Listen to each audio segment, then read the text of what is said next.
Hello everybody, NC4XL, North Carolina for extreme lovers. Okay hunters, this is not aimed at you.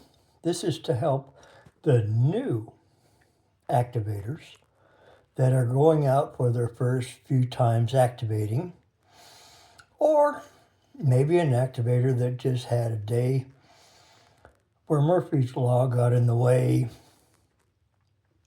And the question comes up, I only made 4 contacts. Do I really need to upload the log? Is bad enough that I failed? First of all, you didn't fail. If you don't upload your logs, you're failing the people that worked you, that took the time. As a hunter, if you're going to go out and activate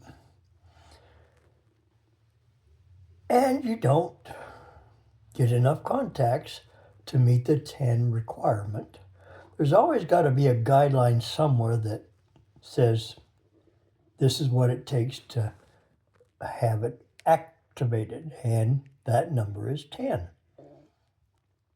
So, activators, don't fret it for a moment. Listen up. Just some possible help to get you where you're at. When you're out in a park, and you'll see a lot of us senior folks, we'll do this. We'll go, before we even get started activating on our own, we'll go work all the park-to-parks we see spotted. That's one of the ways that you can really take a lot of stress off. If you're fortunate enough to be in an area where you have internet service and you're able to see the spotting page. And admittedly, when it's in an area where there's no service, it's a challenge. But it's a challenge that is workable. It just takes a lot, not a little, a lot more effort. But regarding that park where you made 4 contacts or you made 9 contacts, and you don't want to upload it because you're worried about getting a failed activation. I don't want to use that. It's an incomplete activation. If you're in a campground or so forth, remember the UTC time. You can finish that activation in that park, if you're able to, within the same UTC date.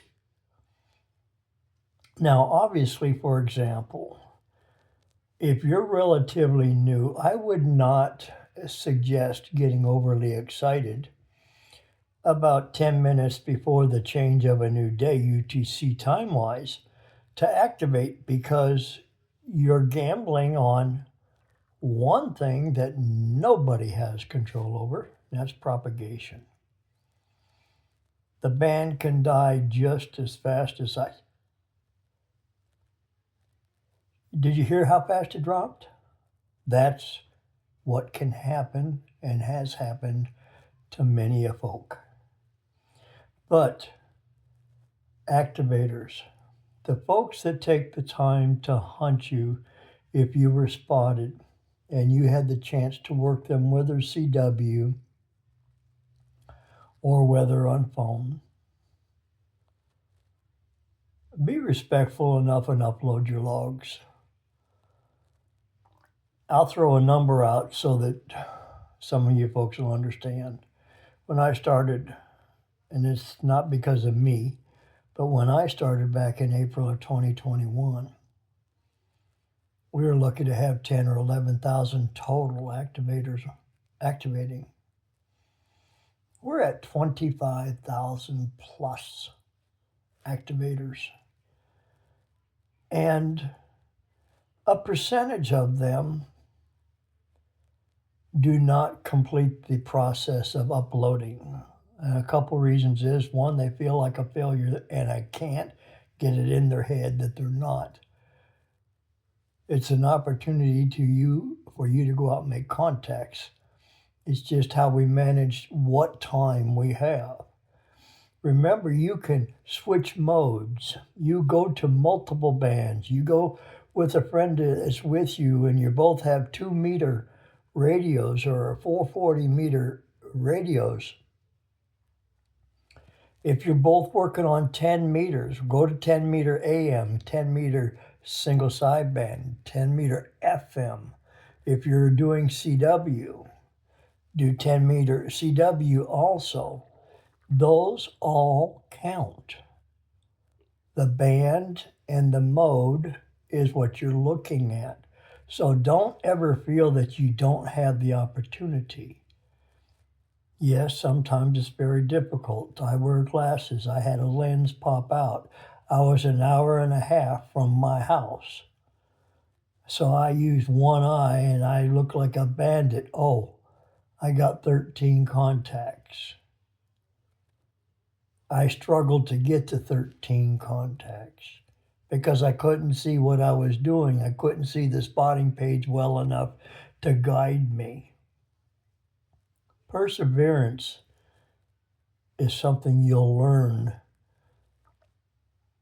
but to prevent having to learn it the hard way, when you get to your park that you're going to activate, don't even spot.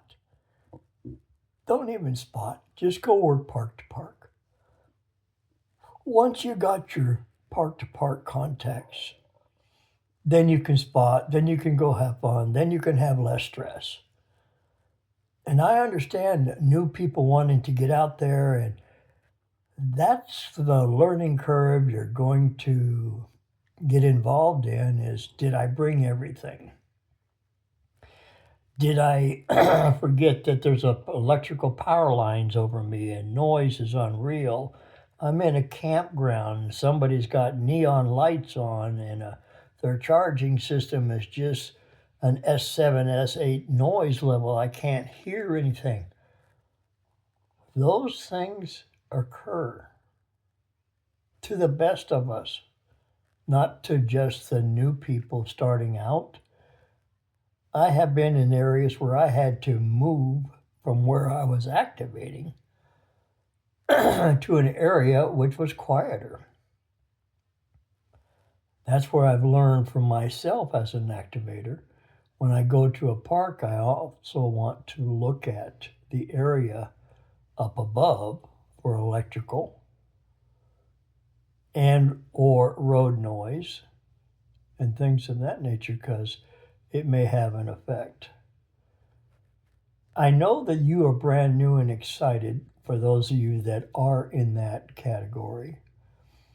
Drawing attention to yourself with a POTA flag or a big canopy and streamers and getting overly excited. Many folks outside of our hobby will come by and ask you some of the craziest things.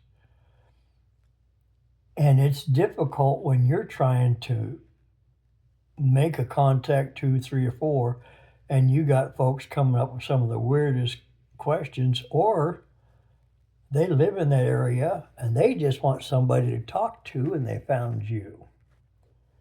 And it does happen. And that can get in the way of your UTC time to get a park activated. Remember, go to other bands. Stop sticking to 20 and 40.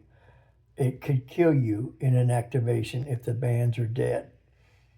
Remember, work multiple modes, AM, sideband, if you have CW capability, if you have somebody with you that is a licensed ham and you're working on the part of the band that they can work on. So I'm trying to prevent you from thinking that a technician can come out with you and work you. No, they can't unless you're in the technician portion of the band, i.e. the technician CW. Yes, you can go there and have a ball, but phone, you're limited to a very small piece of the pie, and they can't go where you as a general or advanced or extra class can go. So there's a challenge. I share this post because a conversation come up on the Funny Book page about feeling like a failure. Folks, this is a hobby. Not a single one of you get paid to go out and play. As an activator, you spend a lot of your hard-earned money to provide for the right equipment and right antennas and the transportation to get to that area and the protection from the elements and all these other outside things. But when you go out there, go out and have a learning experience and have fun. But never consider yourself a failure because you don't get 10. See if you can figure out how to make at least that 10. That's what we're trying to share with you today. Don't get beat up because you get so frustrated that you forget what are some of the other things that we can try to make this happen. I hopefully have touched on a subject that will help some of you folks, and even some of you new hunters getting ready to go out, that you'll take note of it and plan accordingly for yourself to be prepared. 73s, welcome to the POTA addiction. The more you do, the more you get involved, and it's a great, awesome group of people. 73s, North Carolina for extreme lovers. I'm not. Just Oh, and you might hear my club call a lot too, because we're proud of it. November Charlie 4, Papa Oscar, or November Charlie 4, POTA on 73.